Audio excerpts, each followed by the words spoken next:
వయసు మీద పడ్డాక పూర్ణ తీసుకున్న నిర్ణయం వల్ల అతి ఘోరమైన స్థితికి చేరుకోవాల్సి వచ్చింది. అందరికి తెలిసిన విషయమే. ఇప్పటికీ నటి పూర్ణ అవును మూవీతో బ్లాక్ బస్టర్ హిట్ ని అందుకున్నారు. ఇండస్ట్రీలో పెద్దగా తనకు విజయాలు లేకపోయినప్పటికీ డీ షోతో అందరినీ ఆకట్టుకుంటూ వచ్చింది. ఎంతో ముద్దుగా కనిపిస్తున్న పూర్ణ ఓటీటీ ప్లాట్ఫామ్ లో కూడా కనిపిస్తూ హఠాత్తుగా దుబాయ్కి చెందిన ఒక బిజినెస్ మ్యాన్ ని ప్రేమించి పెళ్లి చేసుకుని అందరినీ షాక్ ఇచ్చింది. పెళ్లైన ఏడాదికి ప్రెగ్నెన్సీ విషయాన్ని మెటర్నల్ ఫోటోషూట్ని ఫ్యాన్స్తో అందరితో షేర్ చేసుకున్నారు. అటువంటి పూర్ణ ఇప్పుడు హఠాత్తుగా లేవలేని స్థితికి వచ్చింది. బెడ్ పై నుంచి లేవలేకపోతుంది.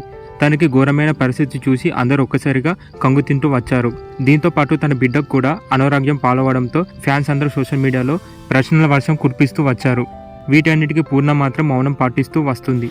ప్రస్తుతం మీరు ఆ ఫొటోస్ చూసేయండి. మీకు కనుక మా వీడియోస్ నచ్చితే లైక్, షేర్, అలాగే మా ఫిలిమ్స్ అప్డేట్ న్యూస్ ఛానల్ని సబ్స్క్రైబ్ చేసుకొని పక్కనే ఉన్న బెల్ ఐకాన్ని క్లిక్ చేసుకోండి.